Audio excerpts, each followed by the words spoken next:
Saudações, senhoras e senhores, aqui é Diogo Rafael Moreira, do site controversiacatólica.com. Nesse vídeo, Padre Rodrigo e eu faremos algumas considerações sobre um sermão publicado no site da Fraternidade São Pio X de Portugal e proferido pelo Padre Samuel, responsável pela missão da Fraternidade naquele país. Nesse sermão, Padre Rodrigo ele acaba falando sobre a questão do sedevacantismo e diz que é uma questão que serve apenas para fazer divisões e que nós não podemos saber essa questão e que é algo que não importa saber.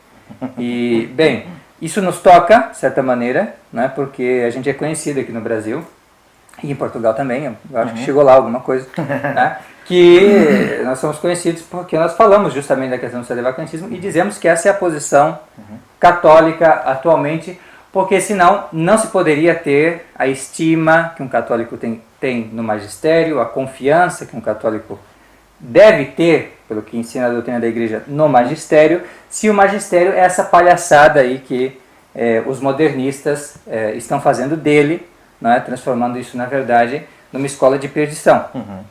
Bom, então, Padre Rodrigo, o que dizer, né, sobre esse primeiro ponto, a questão dos sedevacantistas, eles não produzirem bons frutos, eles serem um joio, que só vem para dividir, para fazer discórdia. O que nós dizemos diante disso?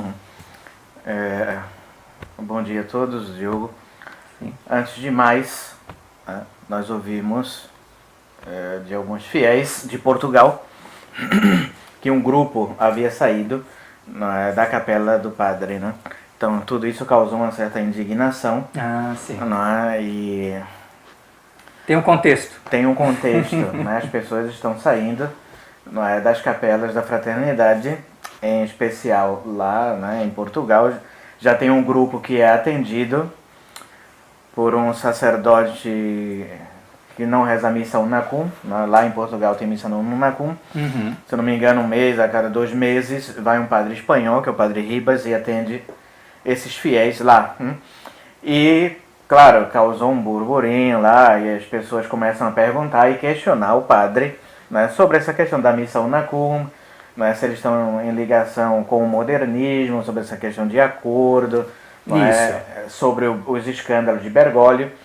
Por exemplo, ele até fez um sermão muito forte, a encíclica maçônica, né, do Papa Francisco, entre aspas, né, e condena formalmente, né, as encíclicas, os erros, né, dos falsos papas modernistas, porém não toma a posição correta, não assume a posição correta, nem os princípios católicos, né, ou dos teólogos da igreja. Tristemente, né, vemos esse tipo de coisa acontecer, porque sermão não é lugar de lavar roupa suja, né, ou de falar bobagens, ou falar de escândalos, de grupos de rivais. Isso não tem nada a ver com sermão. Né? Não sei se ele estudou oratória sacra, tá lá, o padre deve comentar o evangelho, não é a epístola, mas não ficar falando mal dos outros, né, de grupos, nem falar bobagem na hora do sermão. Isso se faz numa conferência à parte, como estamos fazendo aqui, ou se conversa depois com cada um fiel que vem lhe perguntar. Isso é normal, esclarecer as pessoas, né? Não simplesmente fazer como ele diz, né? Essa questão de papa não importa, cada um, né, no cisma do Ocidente havia vários antipapas e cada um escolheu o seu, não é? São Vicente Fé, Catarina de Sena, e nem por isso deixaram de ser santos, com todas essas falácias que nós já cansamos de destruir, né? Sim. Então vivem com isso. E tristemente, num sermão falando das suas viagens turísticas, né, pelo mundo, que passou pelo México, né, e lá no México, né, havia muitos grupos sedevacantistas, e esses grupos, né, viviam se degladiando, sei lá, ou que não tinham formação, né, como até onde eu sei. No meio tradicional, todo mundo sabe que os padres da fraternidade não têm formação nenhuma, que os padres da fraternidade não sabem nem o catecismo de São Pio X, né, o patrono deles. Nem sabem teologia dogmática, não sabem teologia moral. Isso é pelo menos tratado da igreja, se a gente sabe, 0,0, né, que tem má formação. De eclésia ali da fraternidade. Triste. Direito canônico. Arrancou fora. Sim. Não, o catecismo, como diz Monsenhor Dolan, os padres da fraternidade não sabem o catecismo. Né? Tá lá, o que é necessário para ser católico, eles não sabem. Isso, Monsenhor Dolan fala isso, ele mesmo destaca na conferência que nós gravamos lá em outubro de 2018, porque ele recebeu a fé católica não da fraternidade, mas recebeu da época antes do Vaticano II, da mudança, recebeu da Igreja Católica propriamente, a doutrina católica. Não foi da fraternidade. E já pessoas como o Padre Samuel e outros aí, eles veem a fraternidade como o alfa e o ômega, o que é um absurdo, o que é algo que é criar um ídolo, uma falsa imagem de Cristo. Isso aí chega beira a idolatria. Então, não argumentar, né, com a teologia, aí fica um pouco complicado, porque fica um denegrindo o outro. Se for isso... Exato, e vamos dizer assim... Então vamos publicar todos os poses da fraternidade. Vamos começar assim, padre, né? Os movimentos que saem da fraternidade. Né?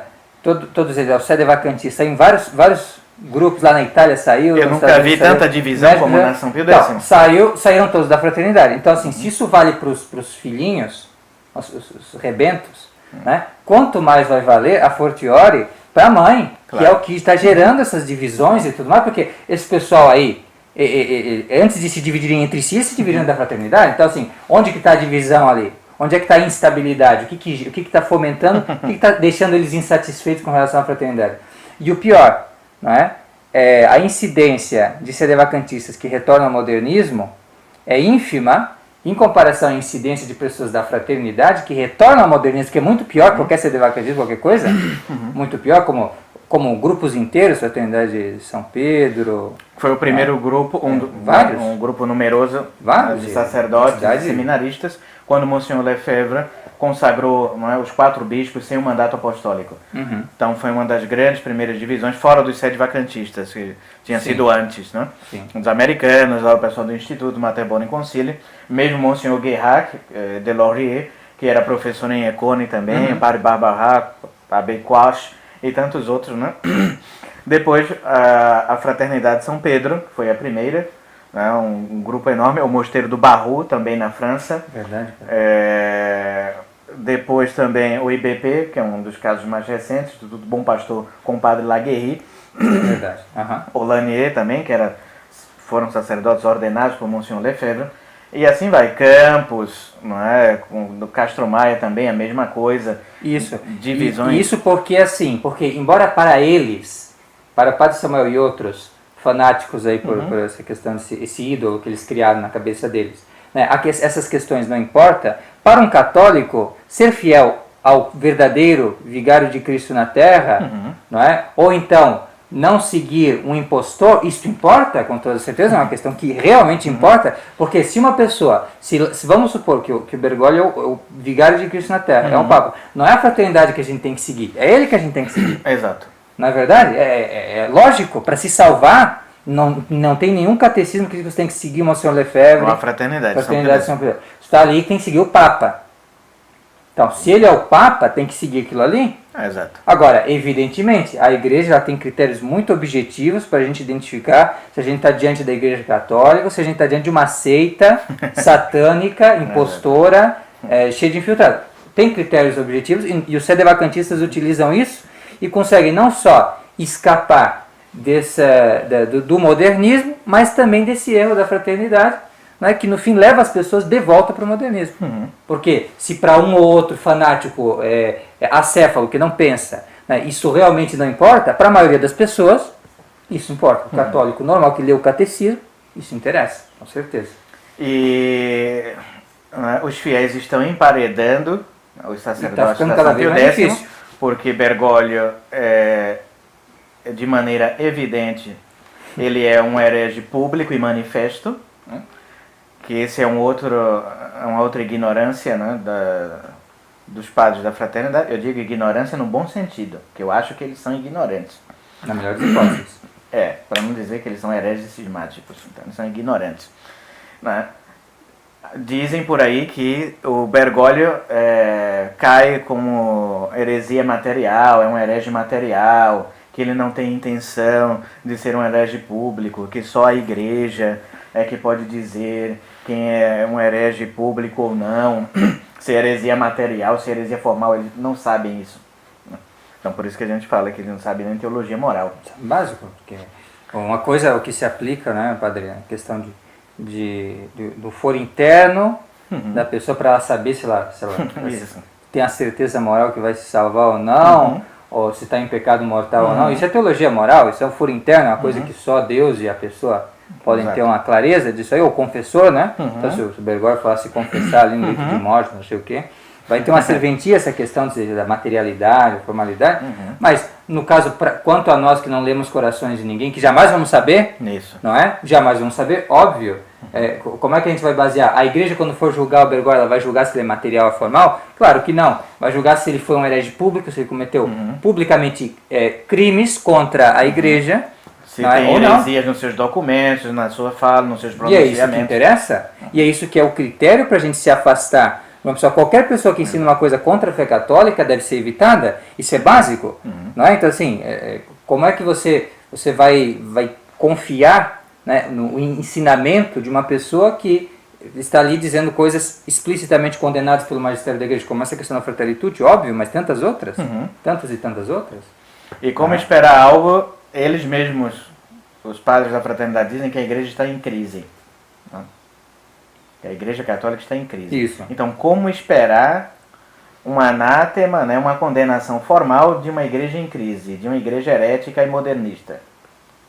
Isso é uma palhaçada. Não, e como amar uma igreja que fica em crise durante 60 anos, deixando os fiéis na mão, não é assim, sem saber para onde ir, sem saber no que acreditar. Como crer que essa foi a igreja estabelecida pelo Nosso Senhor, que disse que eu estarei convosco até o fim dos tempos? Como ter isso? Se uma igreja que fica 50 e poucos anos em crise, né, como é que isso pode ser igreja católica? Claro. E isso é tão ridículo. E se todo mundo sabe de onde que eles vieram, o que eles estão fazendo, qual que é a formação que eles tiveram, Montini, Roncalli, todo mundo sabe disso. Eles sabem, talvez melhor do que nós ainda, lá na Europa. E isso é ridículo, você achar, não é, que a Santa Sé vai enviar documentos de comunhão para todos os indivíduos.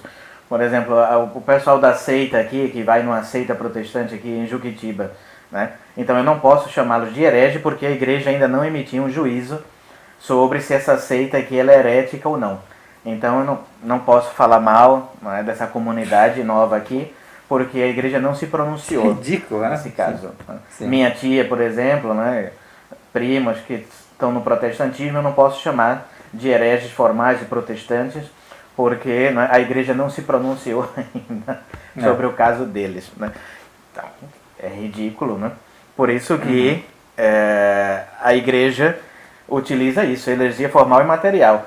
A heresia formal é quando você diz algo herético sem saber que aquilo é herético e foi condenado pela igreja. Inocentemente, você aprendeu uma coisa ou ensinou uma coisa, né, que você achava que aquilo era verdadeiro e válido, ou que não tinha sido anatematizado ainda pela igreja, não descobriu isso, e às vezes, não é, as pessoas acreditam nessas coisas, né, que há um só Deus, né, que Deus é amor, que a religião não salva ninguém. Ignorantes que nunca frequentaram um curso de teologia, não conhecem a Sagrada Escritura. Então, para isso, não é, há uma heresia formal, que não deixa de ser heresia, né, heresia material, perdão, que não deixa de ser um pecado de heresia. Publicamente são hereges e como se diz, a pessoa que está numa seita dessa, ela é implicada, não é? Ela pode ser herege material, mas está fora da igreja. Exato. Porque o herege material, isso que o pessoal não entende, que isso é discutido pessoal, mas o herege material está objetivamente fora da igreja.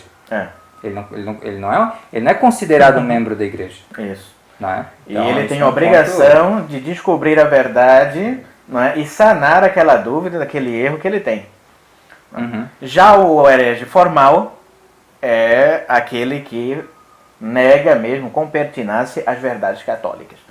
Por exemplo, não é, como esses falsos papas, nessa falsa hierarquia Novus Ordo, que diz que a missa tridentina é uma missa enfadonha, uma missa chata, que essa missa tinha que acabar mesmo, não é, que tem que se revolucionar a igreja, não é, que a maçonaria é boa, que os princípios da maçonaria são bons, que a igreja não tem que mais condenar essas coisas, que o concílio veio para destruir a igreja antiga e fazer uma igreja nova. Então tudo isso chama-se heresia formal. Eles sabem o que era a igreja, o que era a liturgia católica, a Santa Missa, a doutrina católica, o dogma católico, e preferem rejeitar formalmente tudo isso em prol de uma doutrina já anteriormente condenada, seja o liberalismo, né, seja o modernismo, a francmaçonaria, seja lá o que é que for dessas doutrinas, eles preferem uma falsa doutrina do que a doutrina católica revelada. E eles ensinam isso de maneira pública, veiculam isso por todos os meios, não é, que a igreja se utilizava, como encíclicas, bulas, pronunciamentos, dogmas, né? Por exemplo... É uma falsa igreja edificada ali, naquela base, sim. E fora as novas canonizações também, que até, por exemplo, quem criou o modernismo, quem instaurou o modernismo na igreja é até canonizado. Montini, Roncalli, né, Karol Wojtyla, toda essa gente herética é canonizada. Sim. Não somente eles, né, mas quando se canoniza um santo, né, é diferente de um mártir. Então, um santo, por exemplo, quando alguém canoniza uma pessoa, ela está no céu, isso é certeza, né? A igreja é infalível nas canonizações, e não somente essa pessoa está no céu, como também ela é um exemplo a ser seguido aqui na terra, é um exemplo de vida católica, de vida santa. Então, Paulo VI, Roncalli, Wojtyla são exemplos de santidade para os católicos. Como isso pode ser? Sim. E está na oração pública da igreja ali, pedindo, inclusive, a intercessão deles, para que a gente possa seguir o seu exemplo. Não é? Está tudo ali. Então, a oração pública da igreja agora ela se tornou matéria ali onde nós vamos encontrar heresias. Onde nós vamos encontrar erros, mentiras. Exato. É isso? Então, isso é a igreja católica agora? Então, se esses homens não são hereges formais, públicos, então nem sempre a igreja tem que estar dando, que é como diz esse padre Samuel, né, a gente está esperando um julgamento da igreja. Né, não existe isso. Tá? A igreja pode condenar alguém em particular, como por exemplo, condenou Martinho Lutero, né, uma bula de excomunhão, o Papa Leão X. Por exemplo, São Pio X condenou e excomungou Loisy, que foi um dos primeiros modernistas. Gregório XVI condenou Lamennais, o primeiro liberal, digamos assim, teórico do liberalismo. Mas não quer dizer que ele vai ter que condenar agora os companheiros dele, todo mundo que segue aquilo ali. Não. A igreja excomunga o idealista daquela heresia e diz que quem seguir aquilo ali seja anátema também. Porque senão vai ser um inferno, a gente vai estar toda hora catalogando as pessoas aqui, quem é que pertence. Sem falar que é julgar por esse critério, vamos dizer assim, que eu... Então vamos lá, vamos pensar com o Padre Samuel. Eu não tenho como ter certeza sobre essa questão, mas então a gente vai pegar agora, ele é a princípio a gente vai considerar que ele é o Papa, né? Então, ele é o Papa e a gente vai filtrar o que ele diz de bom, vai filtrar o que ele diz de mal. Por exemplo, a Fratelli Tutti é uma encíclica que ensina coisas que foram condenadas por um outro Papa lá atrás, não é? Que, a princípio, é tão Papa quanto o Bergoglio, não é? Escreveu lá um documento e tal. E se você olha, por exemplo, um documento que condena ali, vamos pegar um documento, uma encíclica, Mortalium Animus, condena ali o ecumenismo que o Bergoglio faz, que o Wojtyla faz. É uma encíclica, né? E a Fratelli Tutti, esse documento, a Uto Non Sint, por exemplo, do João Paulo II, promovendo o ecumenismo, também é uma encíclica. Então você tem duas opiniões, não é, dos papas, vamos dizer que não é para eles ainda, é algo que eu posso filtrar. Aí, o da fraternidade vai querer filtrar, dizer que não, aquilo ali não serve do Bergoglio, mas o modernista pode dizer muito bem, não serve esse do Mortalium Animus, que está ultrapassado, né, e agora a gente tem uma outra encíclica aqui, que está dizendo coisa melhor. Como é que fica essa questão, princípio de não contradição, se é mesmo Papa e tal, e como é que é isso aí? Quer dizer, o magistério parou de funcionar? Ou então, as encíclicas lá tinham um valor maior do que as encíclicas hoje? Como é que pode ser tudo Papa? Como é que... Você está usando uma encíclica do passado como encíclica... Por quê? O que na nossa época, o Espírito Santo não age na igreja, então agora eu tenho que pensar assim, e naquela época de Pio XI funcionava. Quer dizer, isso é absurdo. Você começa a cair em erros que é o próprio tradicionalismo mesmo. Tradicionalismo no sentido herético da palavra, no sentido da heresia condenada do século XIX, que era inclusive de Lamennais, de Mestre e de outros aí, né, que era tradicionalismo propriamente. Se pesquisar em um dicionário... É uma heresia. É uma heresia e é precisamente a heresia que eles acabam caindo. Né? Eles propriamente falando, não é? Que é você dizer que o antigo é o bom, e agora, o que está agora, por mais que seja a mesma coisa, mesma categoria, já não presta. Isso é absurdo. Herético. Então, vários erros que a gente pode identificar. Erros não, são calúnias, né? Desse sermão que ele fez. Então, dizendo que Santa Catarina de Sena era por um papa, São Vicente Ferreira era por outro, e etc. Mas ele não fala que esses papas, ou antipapas, perdão, eram hereges. Nenhum deles ensinava heresia. Nenhum deles ensinava heresia, claro. Então, cada um julgava que estava com o seu papa, não é? Porque havia uma dúvida, né, qual era o verdadeiro ou não. Então, cada um seguia, né, bem, o seu ali, que não era. E até hoje não se sabe exatamente o que era o quê. Se não havia, se havia, né? Se eram falsos papas, se eram antipapas. De história da igreja, isso. Que foi resolvida também por uma intervenção divina, né? Mas bem. Sim. Então, fala essas calúnias. Não, e ele não fala também, padre, que os dois, tanto Santa Catarina de Siena quanto São Vicente Ferreira, diziam que era necessário seguir o Papa verdadeiro e rejeitar o falso. Por isso ele não fala. Por isso que eles viviam se degladiando. É claro, quer dizer, isso não é um estado desejável, indiferente. Não, então os santos estavam indiferentes, Santa Catarina de Siena estava indiferente, São Vicente Ferreira estava indiferente. Claro que não. Ele está acusando de indiferentismo. É um negócio ridículo. Indiferentes. Bom. Essa acusação, depois sobre a questão da missa unacum, porque vários fiéis estão emparedando por causa da questão da missa unacum, os sacerdotes da São Pio X, e ele creio também, e essa é a sua indignação. Eu sei que sim, padre, eu conheço o negócio estão. E ele não quer responder sobre isso, então manda os fiéis rezarem, vão rezar o rosário, vão se santificar, já é uma obrigação de todo católico, né? A gente reforça isso, mas é normal.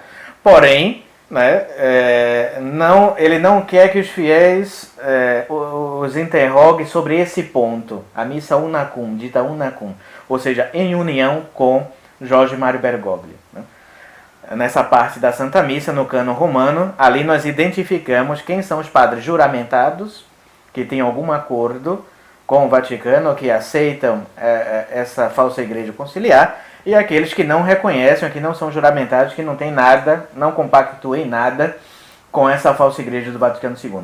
Então, todos os padres da São Pio X são padres juramentados, né? Ao menos formalmente. É o que nós podemos ver. Né? Agora, se há algum ali infiltrado, como dizem que há, e nós sabemos, né, quem são esses padres que não rezam missa unacum, mas estão ali na fraternidade porque querem somente desfrutar, né, da estrutura da fraternidade, então vivem aí, né, enganando, com falácias. Eu não quero que as pessoas descubram, né, esse tema e que eles não têm nenhum compromisso com a igreja modernista e conciliar. Mas é um pecado grave, não é, do padre que reza a missa, não é, em comunhão com os hereges modernistas, e é pecado grave também, não é, dos fiéis que tomam parte nessas cerimônias. Né? A missa unacum, como dizia Monsenhor Guerra de Laurier, é uma missa sacrílega, né? Blasfema. Sim. Perfeito, padre. Eu acho que nós conseguimos cobrir praticamente, pelo menos, os principais argumentos, se é que podemos chamar. Que nós dividimos, que nós causamos intrigas. Isso. Então, por exemplo, eu nunca aqui fiz um vídeo para falar mal de um sacerdote. Falar mal não. Eu nunca fiz um vídeo para rebater, digamos assim, um sacerdote em particular. Esse é o primeiro vídeo que eu faço. Por quê? Porque esse padre atacou a nossa posição publicamente. Né? Então, claro, merece também uma resposta. Exato. Então, quem cria divisão, separação e confusão é essa gente. E assim, o que acontece? Nós estávamos fazendo o nosso trabalho aqui, as reformas do seminário, o Obra de Mãos Humanas, a gente está simplesmente fazendo o nosso trabalho, claro, tem as controvérsias, mas é o nosso trabalho, simplesmente isso, trazendo a questão do modernismo e tal. Só, aí vem as pessoas e mandam esse link, ó, aqui ó, o padre Samuel refutou o sedevacantismo, não sei o quê. A gente é obrigado a exercer o direito de resposta, simplesmente isso. Né? Então, às vezes fala o que não quer, acaba ouvindo também o que não quer, porque é assim. Agora, as mesmas pessoas que mandaram pra gente esses links e tal, agora vão receber esse vídeo e pronto, tá tudo certo. Se tiver mais uma réplica, fique seguro que haverá também uma tréplica. Então, os fiéis têm o dever de saber se estão recebendo sacramentos válidos ou não, os sacramentos duvidosos, e têm direito de saber se aquela doutrina ali é má, é herética, não é, ou é a doutrina da igreja. Tá? Então, se os fiéis vêm interrogar se o padre está em comunhão com uma seita, com um falso papa, como no Palmar de Troia, por exemplo, né? O padre tem que responder essas coisas. Ele estudou para isso. Né? Agora, se isso é um incômodo para ele, que abandone o sacerdócio, né? Vai fazer outra coisa. Né? Sim. Se o Papa não quer dizer nada, vai para outra religião, diz que tem Papa, poxa, vai para o protestantismo, vai para... Quando não significa muita coisa o Papa, agora para os católicos, significa, né? Para Jesus Cristo, para a Igreja. O papado é tão importante que foi o próprio Cristo. A Constituição Divina da Igreja é assim, não é?